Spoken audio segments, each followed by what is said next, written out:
Hey,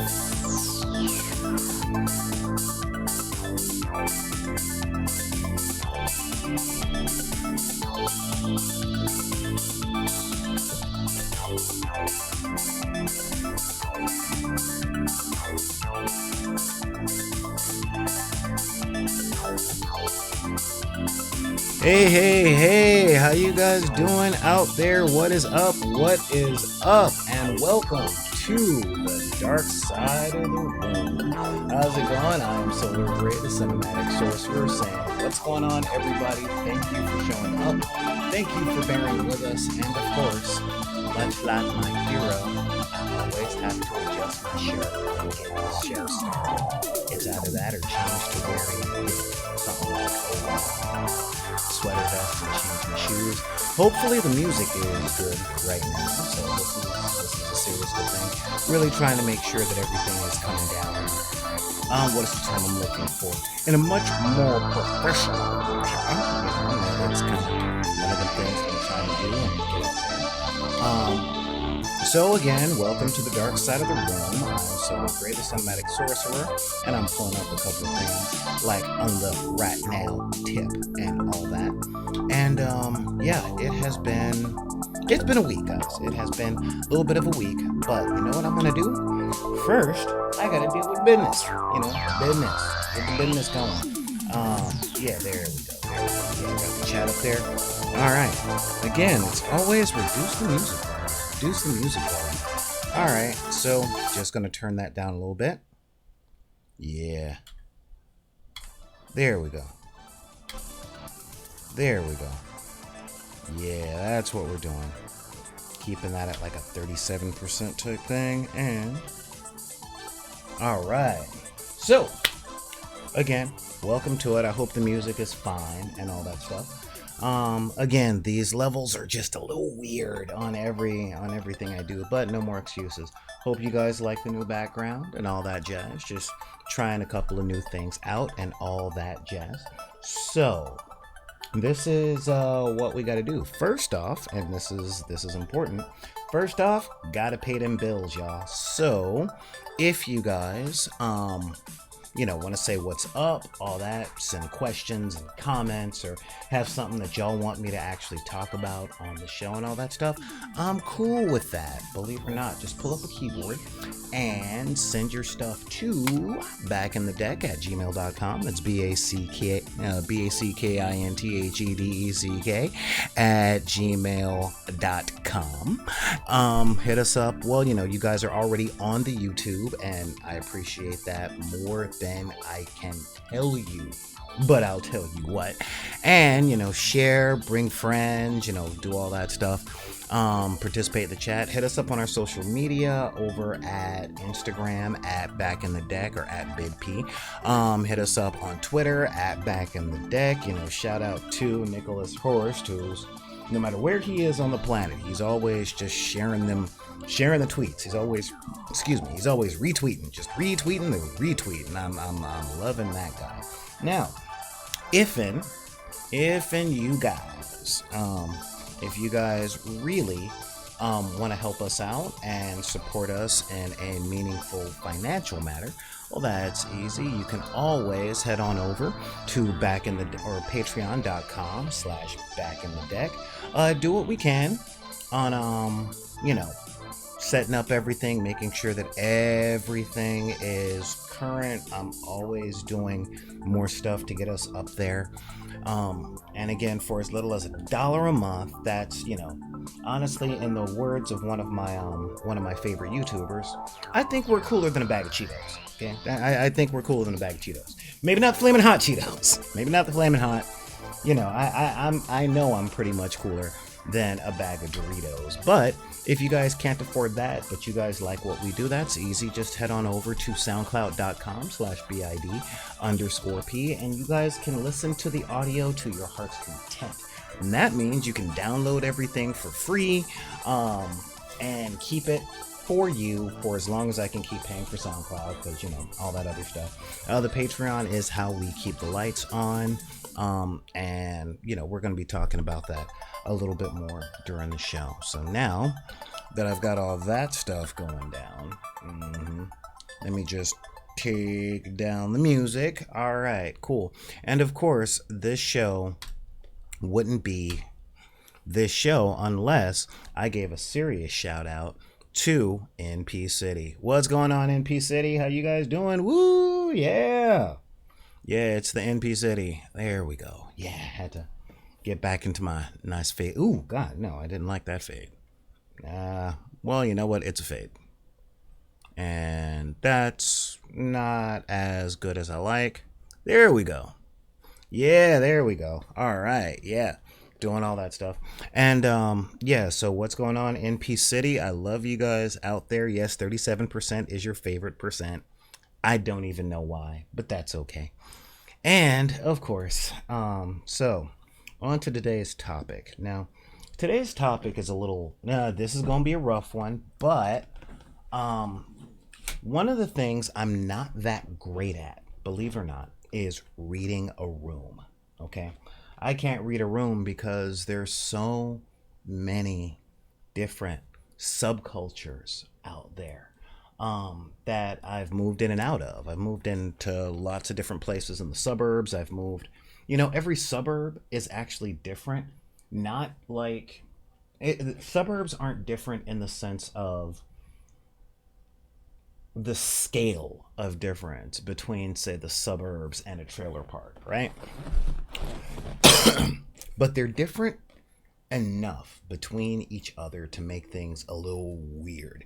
So, I can't always read a room. I'm terrible at taking hints because of a lifetime of major negative consequences for misinterpretation. Okay, and if you don't quite understand what that means, it's simple. Have you ever been in any kind of relationship with somebody and you mistakenly, or you guessed or you interpreted something incorrectly in the exact wrong way? I know a lot of people with their significant others get the "I'm not mad, okay?" And they might not be, but the question might have made them mad, and that might have triggered them, and yada yada yada yada yada. Okay, so I personally am so paranoid about the major consequences from that, because it's one thing to have people mad at you, but being a man of color in the United States, things are a little different for me, especially since I deal with a lot of people that aren't part of my subculture. And that comes down to when you are part of a marginalized sect of a subculture, the accusation of impropriety is enough for a social conviction. Okay, and that's my attempt at sounding intellectual. As I say, it doesn't matter if you did it. If you were accused, that's good enough, and people will react that way. So if you misinterpret someone's actions, in my position, if I misinterpret what someone meant by something, I didn't make a mistake. My actions were intended to hurt them. You see? So it makes a little bit of a complication, a challenge, as my mentor would say. It makes things challenging to what's the term I'm looking for? Oh, yeah, we got the predator in here because I didn't shut him up. Yeah, it makes a bit of a challenge to navigate social situations. Okay, so I don't really take a lot of time to think about what this means or what that means or what this person could have meant by that. Actually, I take a lot of time, but I don't act on anything because if I'm incorrect, the price is very high to pay. Okay, I may have recently lost some employment based on something like that, but that's another story for another day.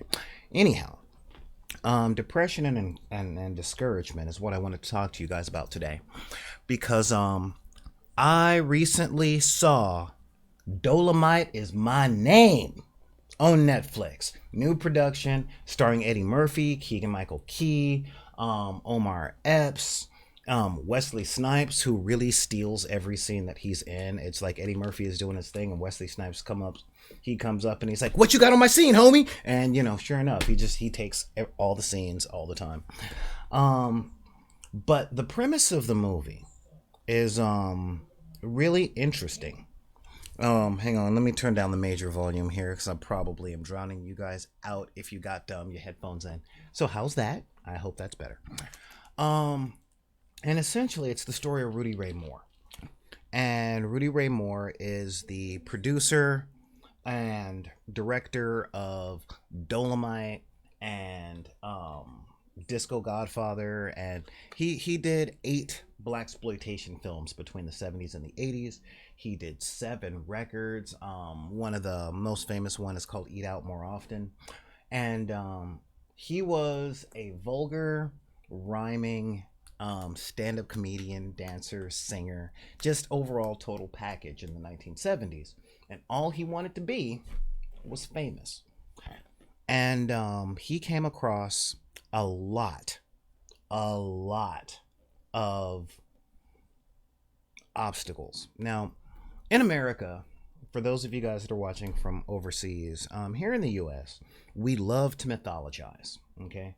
Well, we like to mythologize, but we also like to soften the language of certain situations. So if he were on the news, much like the writer-producer of Sorry to Bother You, it was, well, he had some difficulties, he worked hard, he became successful.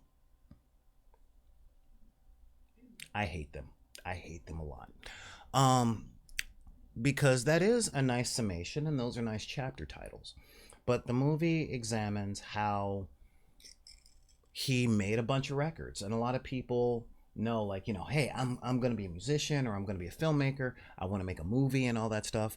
And this is a guy who worked his butt off in a record store and any sort of day labor, just anything that he could find in LA to make his records. And he made like 5 musical records before he started doing comedy.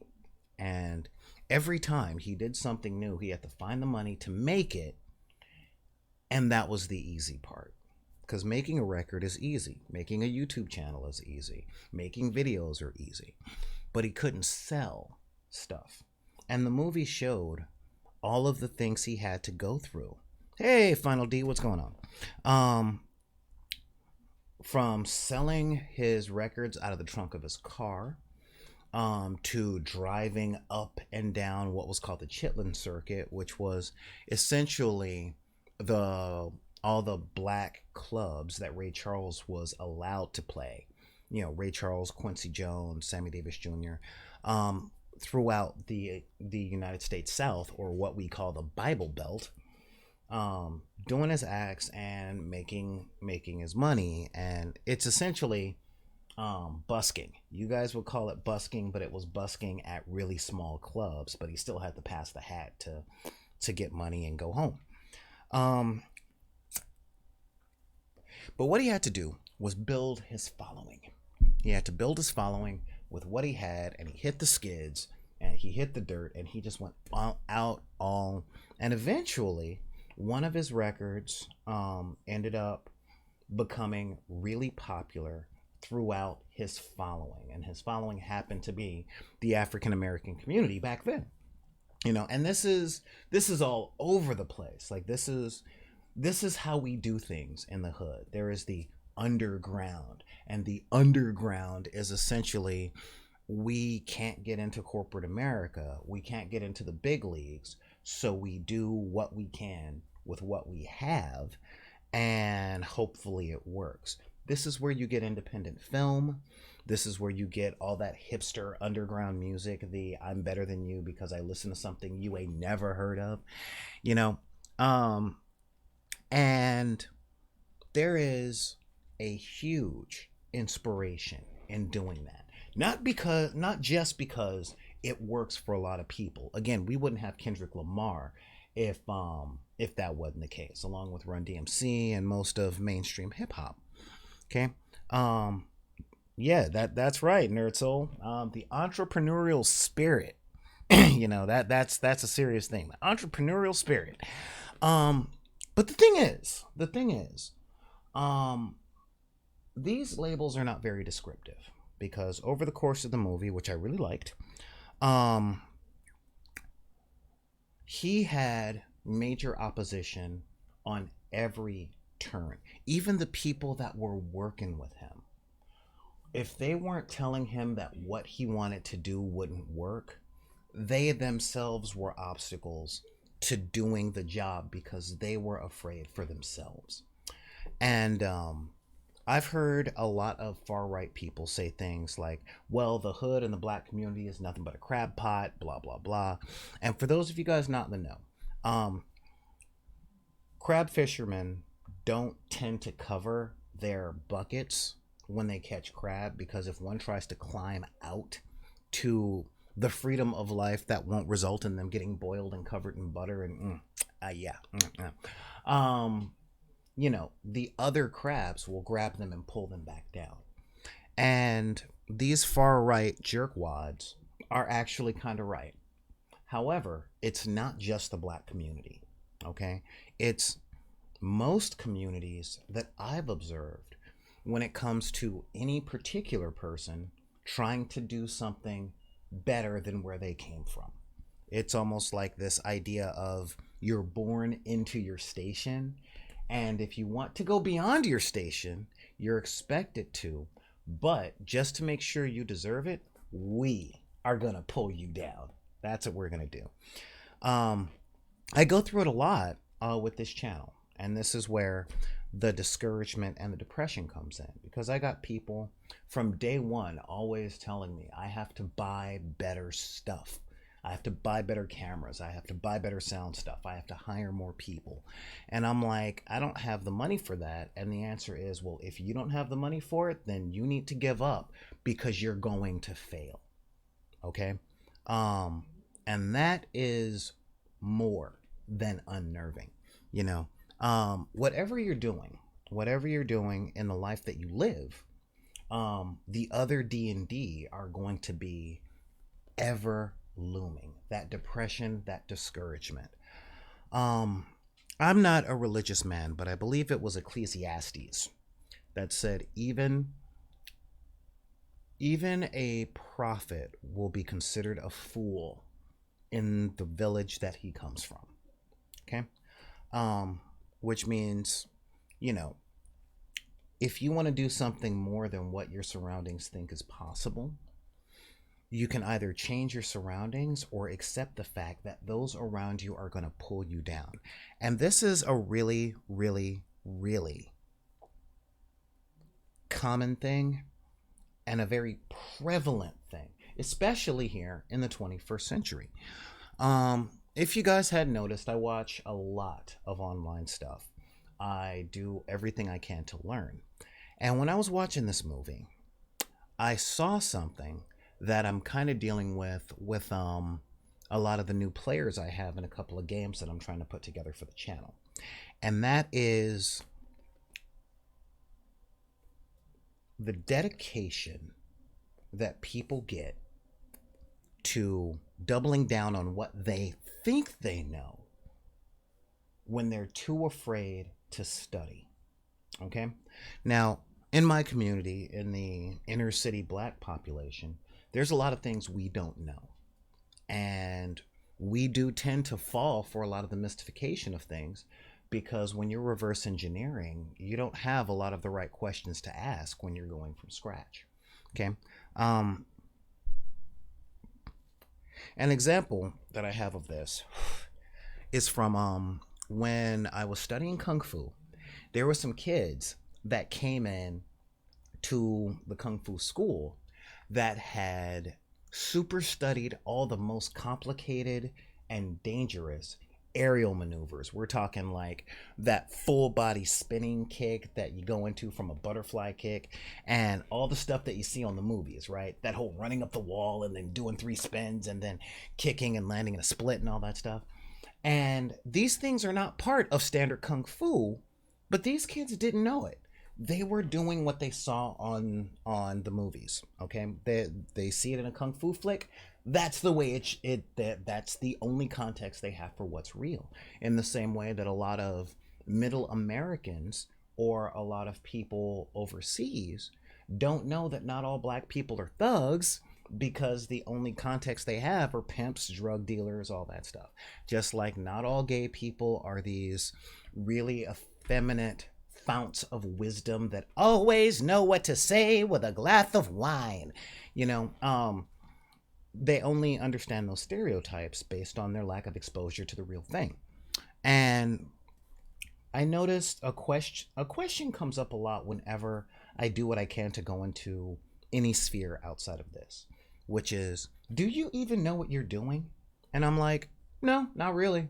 I don't. Where would I have learned it? Well, if you don't already know, you're not welcome. Okay, this is that gatekeeping thing. And yeah, I bet you guys were wondering when I was going to get around the tabletop role playing, huh? You see, that whole if you don't already know, you're not welcome is yet another threshold to gatekeeping. So you've got these unintentional gatekeepers that are, when it comes to the people in your personal community, when you're doing something new, when you're doing something that they haven't done before, they go off on their information that they see. You know, they see well-produced videos. As you guys know, I do what I can to work for oh, hang on a minute. Sorry, I had a thing held in review. Yes, Final D, like The Last Dragon. I've been trying to put together a role-playing show featuring people of color that are new to role-playing, to show that if you don't already know, you can learn, and this is what the learning curve looks like. This is what it looks like when you try, and this is what the learning curve looks like when you don't pay that much attention, and how it all can be workable, because again, that's what we're all about here. And there is so much fear involved in these productions.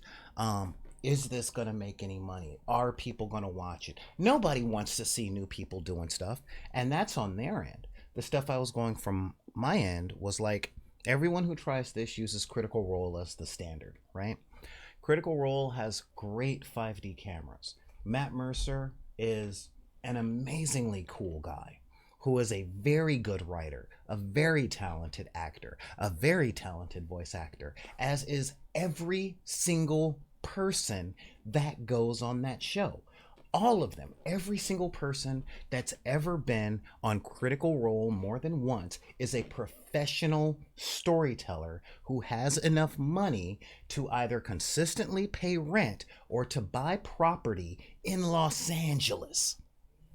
And if that is the bare minimum that you believe people will accept, then you're never going to get anything started. You know, never, ever, ever, ever, ever, ever, ever. You know, I do a lot of things, and when I do like handcrafted stuff, I have some friends that were always pointing out flaws that on one hand was a motivation for me to try and improve my skills, but on another level, when you're comparing what an amateur can do to machine precision crafting designed by a team of engineers, the team that invented the machine, the team that calibrated the machine, the professional artists that made the thing that you're trying to make, along with the professional coders who were calibrating the program to be used by the machine, and the people that have the time to unravel all of these things to have the machine make the thing. If that is the baseline of it's not crap, then discouragement is an unavoidable place to be. You know, I have friends that are writers, but you know what? None of them are Shakespeare or Dostoevsky or Stephen King. I'm always on them to just finish your project. You know, I've got friends that are working on being professional filmmakers. None of them are Hitchcock. None of them are Cecil B. DeMille or Orson Welles or Cameron Crowe or um, Oliver Stone or Francis Ford Coppola. None of them. None of them. They are different people. Okay? And they don't have the experience of Brian De Palma and Steven Spielberg and Al Pacino and all those people. They haven't been in the entertainment industry before, but I'm like, you know what? Just do the damn film. You know, start your thing, finish it. It's not going to be great. It's not going to be what you imagined it, but inside tip. Okay? Inside tip. Very few things that you see in the market are exactly what the designer wanted when they started. Okay? Hang on a minute. Thank you. There are a lot of movies out there that I love. I love a lot of movies. Okay? I do. I love a lot of movies. And again, I'm a black dude that grew up in the United States, so most of the things I like were made by people that were horrible in retrospect. You know, like Chinatown is one of my favorite movies, and I can go on for days about Roman Polanski. Okay, but thing is, that's not the movie that Roman Polanski originally set out to make. Other people had their input. Other things turned out to be possible. And a lot more things turned out to be impossible. Example, we see so little of the shark in Jaws because Spielberg, even up to Jurassic Park, kept forgetting that latex models absorb water, and the damn shark became so heavy it kept sinking to the bottom of the tank or breaking down. So the one or two scenes of the shark that we got in Jaws was all that they could do because they kept having to fix the damn the animatronic. You know, I mean, Spielberg wanted more action with the shark and he couldn't get it. So does that mean that Jaws was a piece of crap? I would say no. You know, I say all the time that finished is better than perfect, and the best is the enemy of good enough. You know, and when it comes to discouragement, those things come when we set our particular sights too high for what we're working with. And this is a big thing, okay? When we are not informed on the real creative process. And this is important because most people aren't. Okay, that stuff was mystified for most of my life. I mean, honestly, it took until 2002. Yeah, it was about 2002 when The Lord of the Rings came out, and Pete Jackson, you know, ended up putting hours and hours and hours of behind the scenes stuff in the DVD box sets. Like the regular box set came with 2 hours of extra behind the scenes stuff on how they did this, how they did this, how they did this. And then the super, you know, the You Have More Money edition came out with another 2 hours, and the Oh My God, I'm So Much Better Than You edition, and I come with bookends, came out with like 6 or 7 hours of this is the stuff we ended up doing behind the scenes where people really got an idea of what movie making is like, you know? And personally, I shoot for done. I shoot for done because most of the time I'm an individual person. I'm an individual person that's doing 100 things at once, and I would love to delegate, but we don't make enough money on our Patreon yet for me to pay people. So this is the best I can do. And as I've said many times before, your best on Tuesday might be higher or lower than what your best was on Monday, you know? So, I mean, these are things that I realize as an adult, because I can think more nuanced or in a more nuanced way. So like, you know, this applies not just to big overall life stuff, but let's say you're running a game. Okay, let's just say you're running a game and you've got this great, big, cool, epic thing that you want your players to go on. And your players happen to just come up with something that you didn't think about that torpedoes 18 hours of work that you did. Okay? That shows that you didn't have a perfect plot line set, because there is no such thing as one. All right. So what are you going to do? Cancel a game session or do something to keep the game going and make sure that people have fun? What are you going to do? You know? And that's just a little bit of discouragement. You know, that's just a little bit of how discouragement can pop up and some of the things to get past it. The reason that Dolomite is my name touched me so deep was every time he wanted to do something else, he ended up getting more opposition from the same people, from the exact same people. The people that were like, you know, dogging him about trying to make a comedy album based on hobo stories. They ended up helping him out when he got on stage, and then they helped him out when he made his record, and when they went on tour, they helped him out then. Everybody made money, everybody became successful.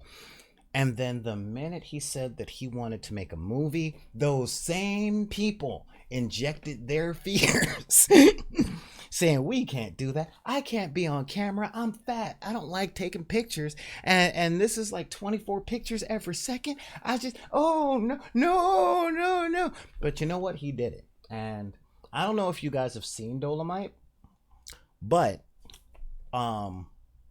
critic fodder, or critically adored, it is not. Okay. In focus, maybe not all the time. Enjoyable, oh yeah.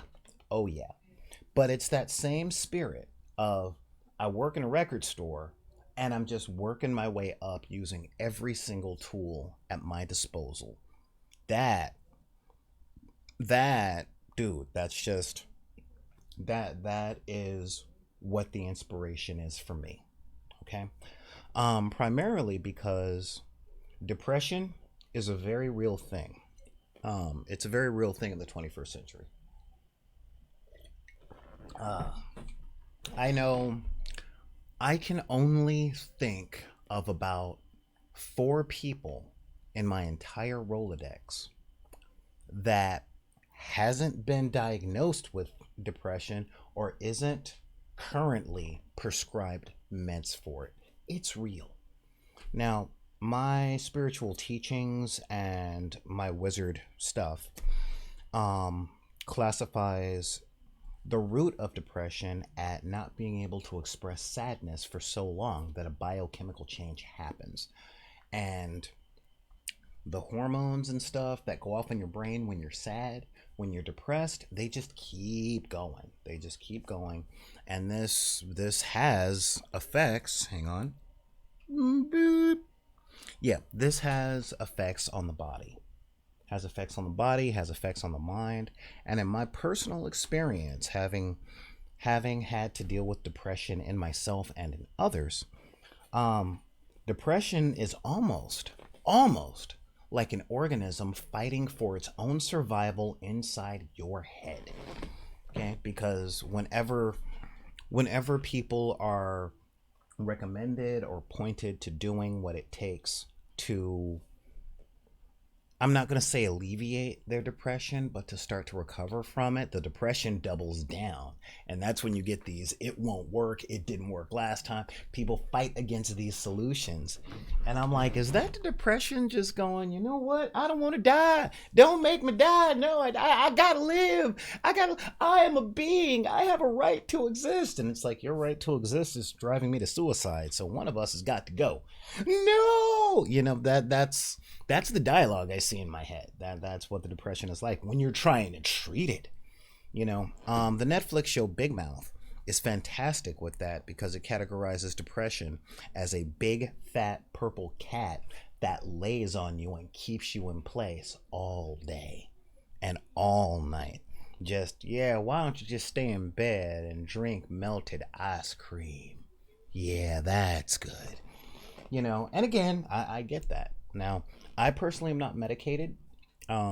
Systemic issues, long story. Have a cup of coffee with me and we'll talk about it. But when depression meets, or when internal depression meets external discouragement, you want to talk about the D&D that should have caused the panic back in the 80s? Because I'll tell you, the idea of reading these books and playing pretend opens the door to Satan is absurd in my eyes. But having a sense of internal discouragement and not really having the drive to get up and do anything because you're forced into a nihilism, plus people talking crap all the time, that's the road to damnation. That's the road to not getting up in the morning and to not bathe and to not clean the house and to stop eating and to isolate yourself from friends. Man, man, you know, that's where the real satanic panic should come in, you know, because that's the bad stuff. You know, that is really, that's the stuff that comes down. And in my personal experience, I don't know about yours, okay, but in my experience, people who have depression tend to draw other depressed people to them, and it becomes this spiral of I'm not getting out of bed. And it's very difficult to get past that in the 21st century, especially since we are in the time of the echo chamber. You know, if you guys are seeing this, you're probably seeing other gaming related stuff, or maybe some leftist stuff. I don't know where the algorithm puts me, because we don't even have 200 subscribers, so the algorithm is probably burning the ones and zeros after this. But yeah, I watch a lot of YouTube, I read a lot of news, I do what I can. However, I have definitely noticed that whatever it is that you are feeling, it is really easy to fall into a hole of a bunch of people that have one major thought process, and that is, you're fine, you don't have to do anything differently. So in the 21st century, if you're depressed, then you can fall into a bunch of people who use depression as an excuse to not learn more, or to not think more, or to not get out of bed, or more to the point, a lot of people that fall into the trap of listening to the organism that is depression and letting it live and thrive at the expense of you living and thriving. You know, I mean, I have seen groups from white nationalists or white supremacists all the way down to black people that says integration was terrible and it was the worst thing that ever happened to us, to people that honestly think that the world is run by blood drinking lizard people who are here from Dimension 9, who are at war with the interstellar disembodied aliens from the Pleiades. Okay, this is the thing. Yeah, and dude, I gotta say, bruh, this is some stuff. Let me check in on the chat real quick. All right. Ooh, Pokemon Go is a threat to attack the churches with digital demons. Wow. Wow. Oh, thanks, Final D. I am a fan of Count Jacula's work, you know, so we'll see. But yeah, here we go. But yeah, I ain't getting involved in that chat right there.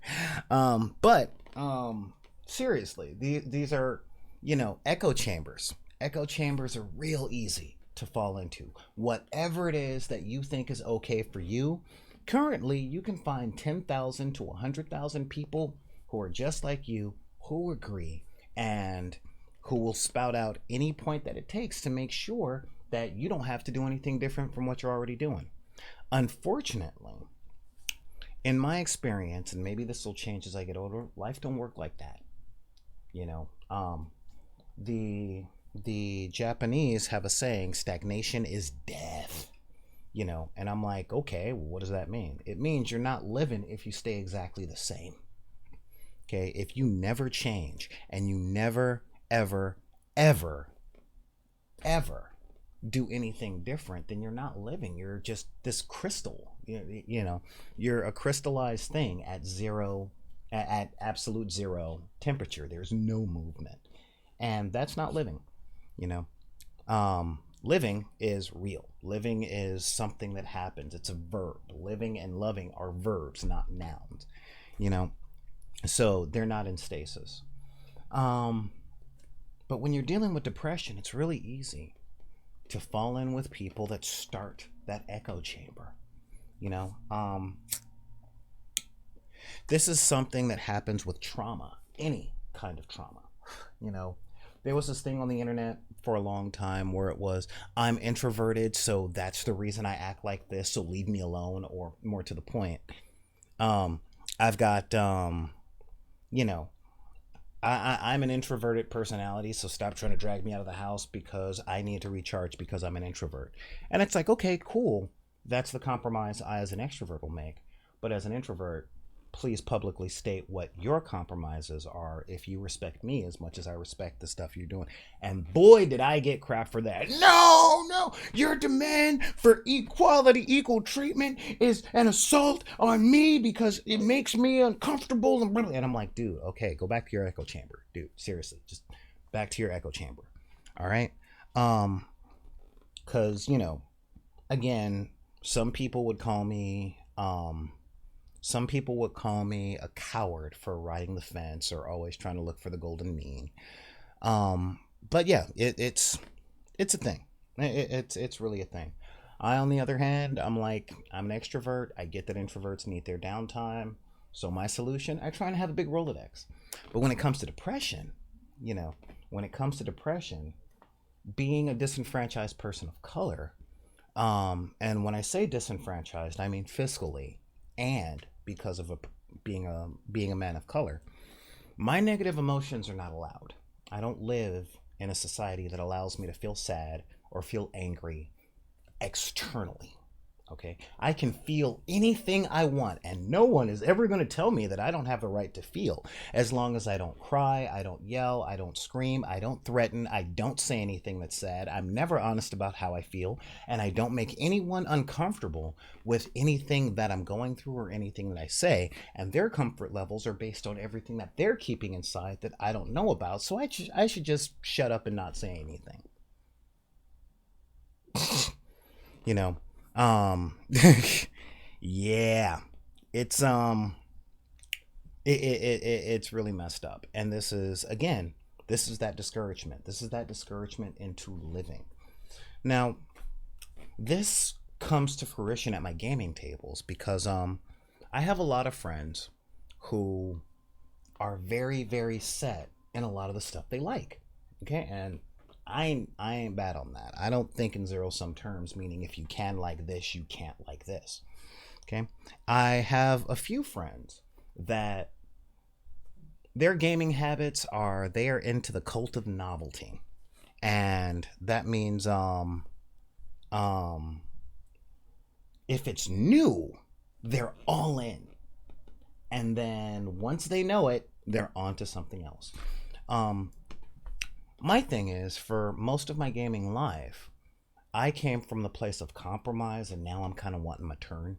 You know, you guys have seen, well, a lot of you guys, especially the ones in the chat, a lot of you guys have seen that I am not a great big fantasy fan when it comes to role playing, because a lot of the people I have the opportunity to role play fantasy with don't have that great a grasp on history.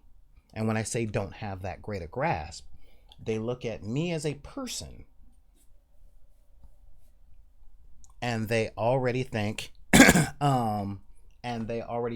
that within a fantasy setting that's set in medieval or fantasy Europe, I should only be allowed to play certain roles, and they won't say you can only be a slave or you can only be a servant. They just don't know what to do with the idea that I'm playing something other than that. And again, this is not a malignant thing, or this is not a malign thing. They don't go, if you're going to play at our table, you got to play this. But when I play my interpretation of something, if it's not already within the wheelhouse of what they already understand, then it's off. Okay. And I've compromised with that for 20 something years. I personally am into sci-fi that isn't doom, gloom, and apocalypse. And this is important because I like Star Wars, but it's not the end all be all for me. Okay. When it comes to rebels versus establishment, dude, I'm a disenfranchised person in the 21st century that lives in the US.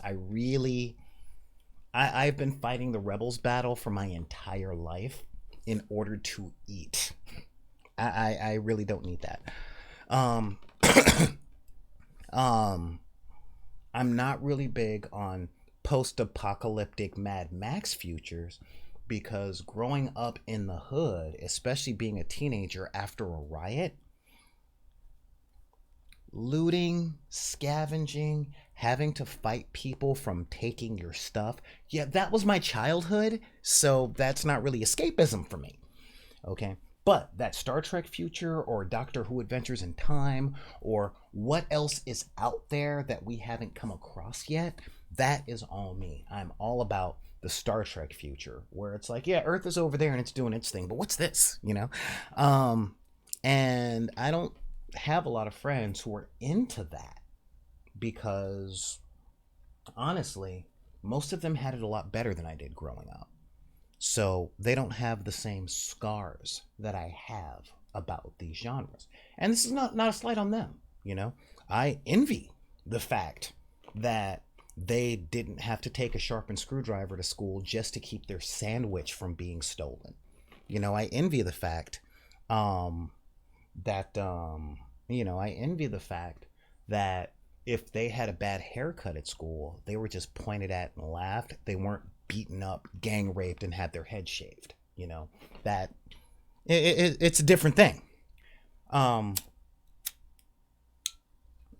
So, you know, I mean that's a real big thing. It's not my bag. You know, I like the idea of freedom from society, but I don't like the idea that with that freedom of society, the purge is something that must happen.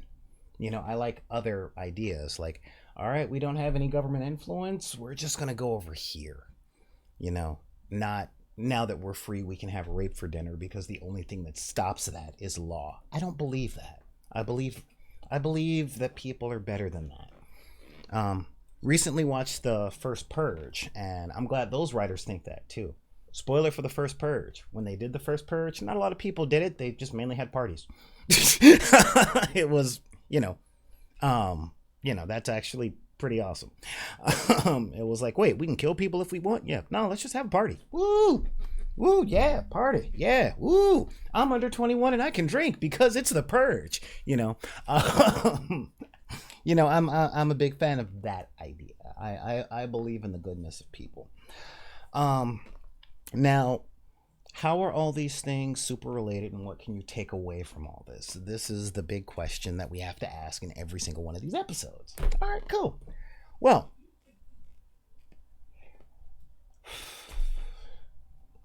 depression is a real thing, okay?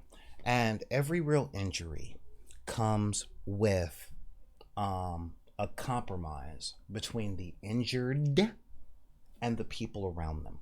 One of my favorite lines from the most recent Joker movie is, the problem with having a mental illness is that people expect you to act like you don't.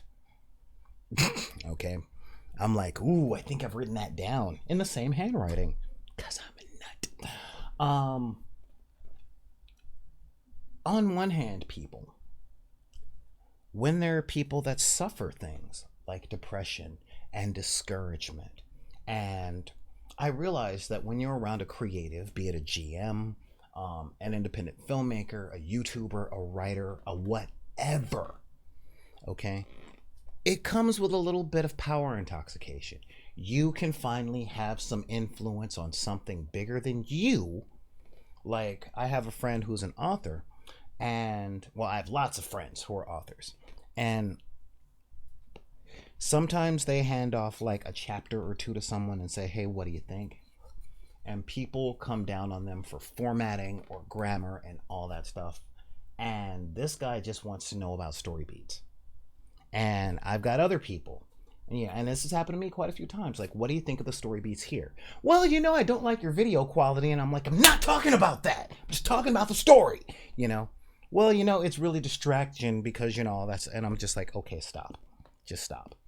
I get that you're trying to influence the totality of what I'm making, and you're getting that, but you have to trust that your opinion does mean something, and what you're giving me, the advice that you're giving me isn't helping because it's leading to discouragement. Okay. I come from ghetto culture. Okay. And there was a thing that I saw last week on post-traumatic slavery disorder. Now, here's the thing. When you say anything good about a black person, an inner city or country black person in the US, it's always going to be met with their faults, their flaws.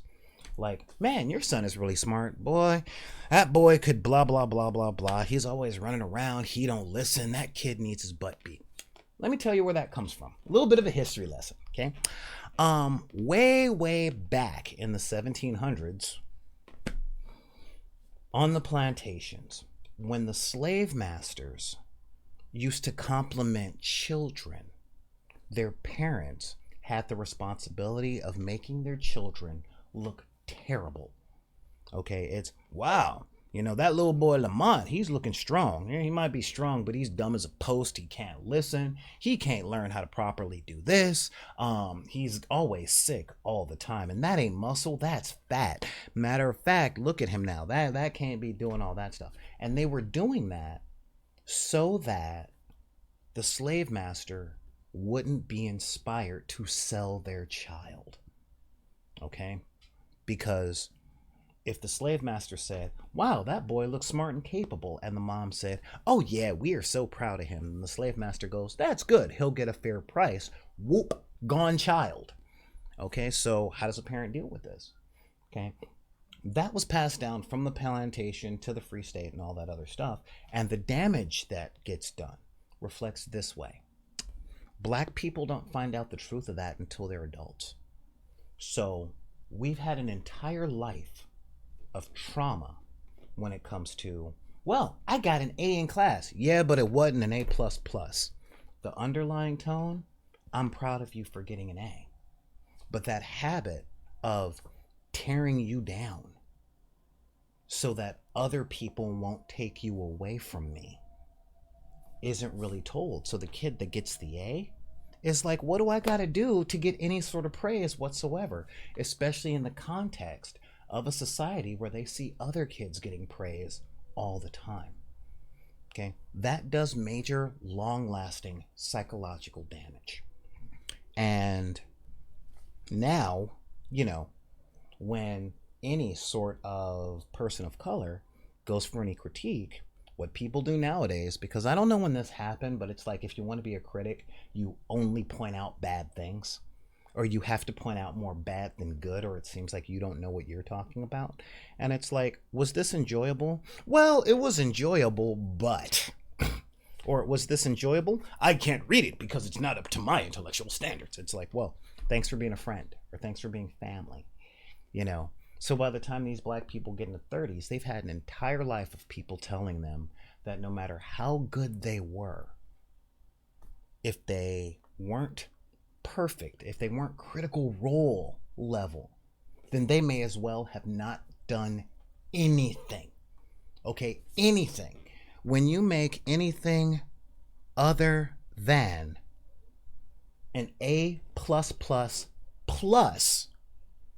the equivalent of failure, then you raise a person who has to fight against why even try.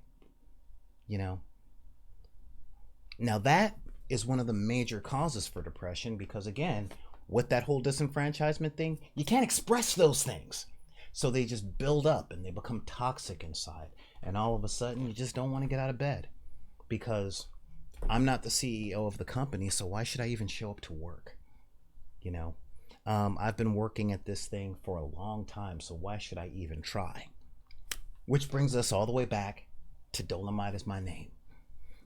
This dude grew up under that. He had this, Rudy Ray Moore has a standard insult, which is you backwater, no business minded, rat soup eating motherfucker. All right. And the reason was because he was brought up by a stepfather, a sharecropper, who literally used to make soup out of rats that were caught at the dump. That's all they had to eat. And that guy kept telling Rudy Ray Moore that he would never amount to anything. This is the best you can do. You ain't this, you ain't that, you ain't this. Part of it was that reflection from the plantation, and another part of it was anger that he hadn't made up stuff. And a lot of people got to tear down somebody else to make themselves feel taller. Okay? So what did he do? He proved them wrong by never giving up and always finding a back way around. He couldn't get a major distribution movie studio to play his movie. So, after he gave up on trying to get his movie out there, he had all the reels.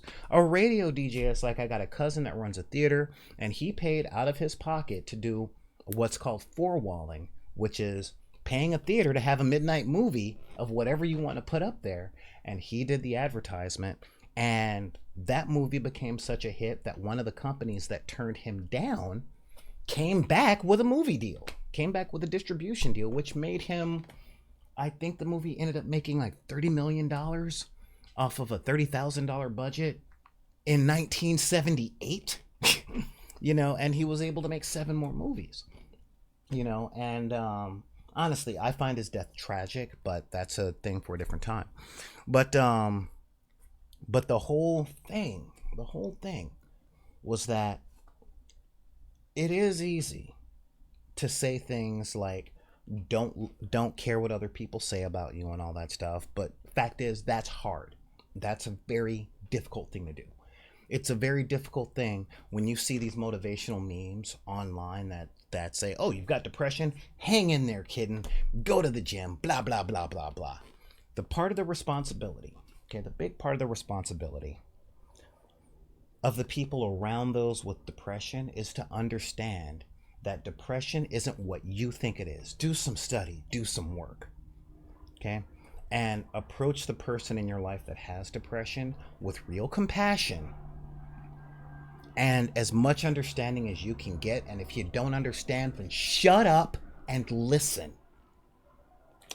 But for those of you out there with depression, you have the responsibility to understand that the people around you might not know, and it's your responsibility to speak honestly.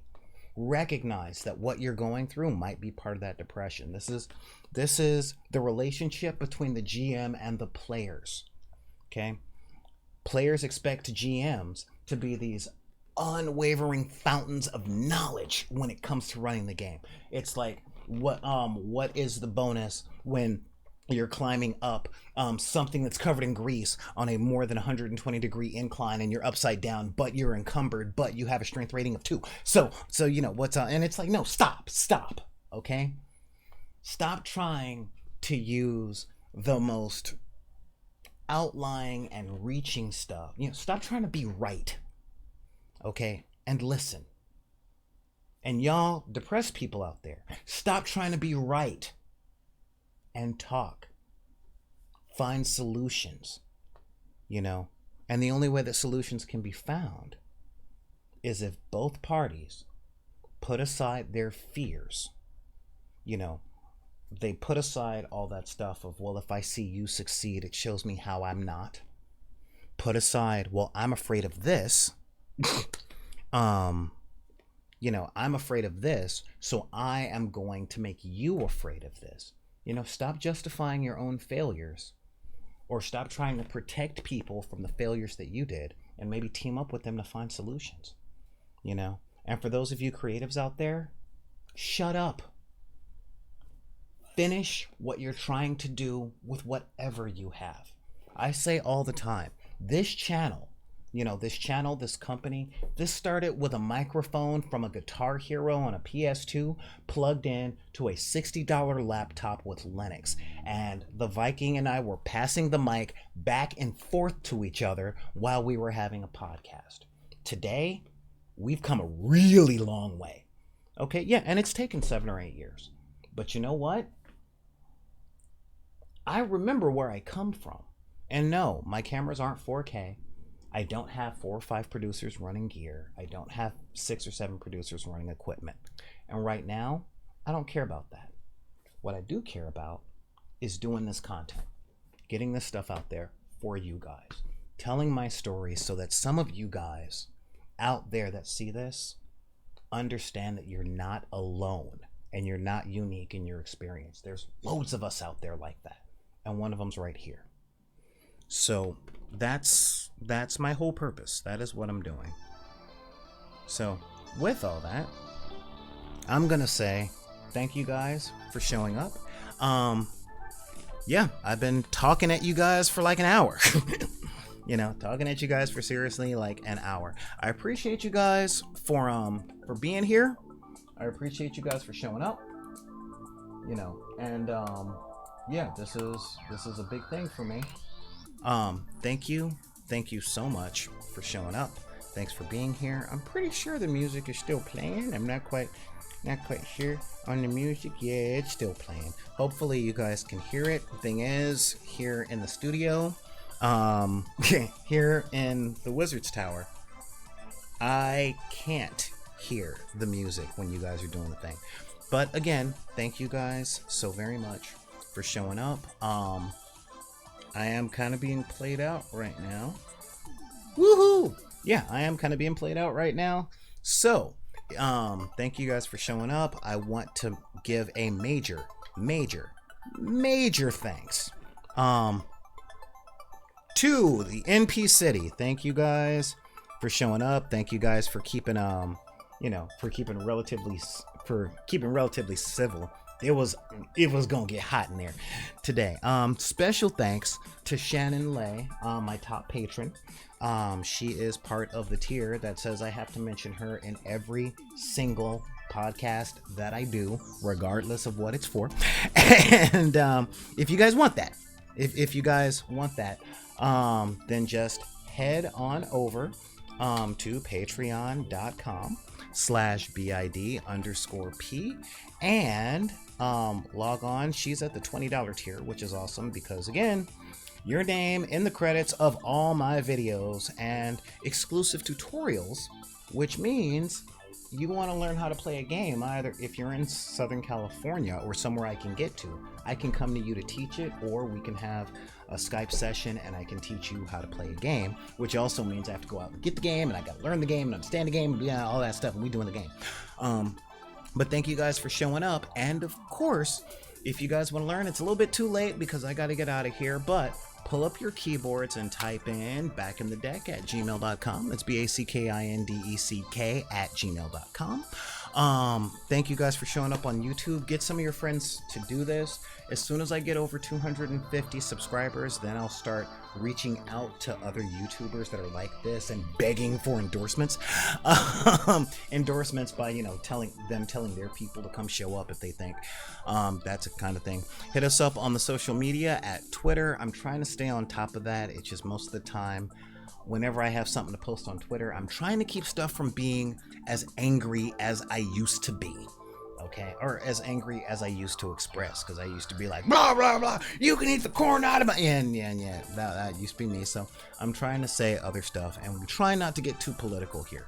So it's really hard to be on Twitter right now. But we're there, and if you guys post something to us, we will get the notification and interact. Join Deckers on the Book on Facebook. Real quick announcement.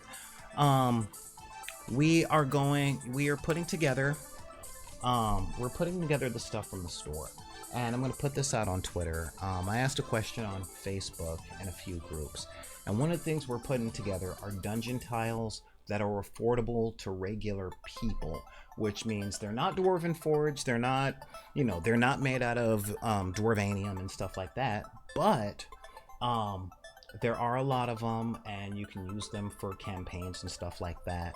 and we're putting them out there. We're doing some stuff to get product testing. I've been doing a lot of studying, and now I've got it down to where we can produce them. I'm gonna put up pictures as soon as the sets that I've made are painted and up there. So far we've got a sci-fi set and a standard dungeon set, and yeah, we're trying to get those out, but I really can't get any feedback on whether or not people are into them. Most of the feedback I get is, no, we're not into them. I'm like, well, how about dice towers? No, not into those either. So what are you into? Well, I like a map and I like a book. I'm like, okay, I'm not gonna write a role-playing game. But if you go to the Impossible Professionals on Twitter, you know, you might be able to talk to them, because they've got a game that's coming out pretty soon. So yeah, but with that, I'm gonna say, you know, hit us up on these things, you know, join Deckers on the book, have a talk with me, you know, tag us in your Instagram, especially if you guys want us to like see what you're up to, be it your models or your crafting or your cosplaying or the stuff that you're into. And just remember, if anybody tells you that you can't like what you like because of the circumstances of your birth, be it race, religion, creed, gender identity, sexual orientation, your disability, or your budget, you just tell them to take those cards and put them back in the deck. This is Solar Gray, the Cinematic Sorcerer, saying thank you guys for meeting me here on the dark side of the room.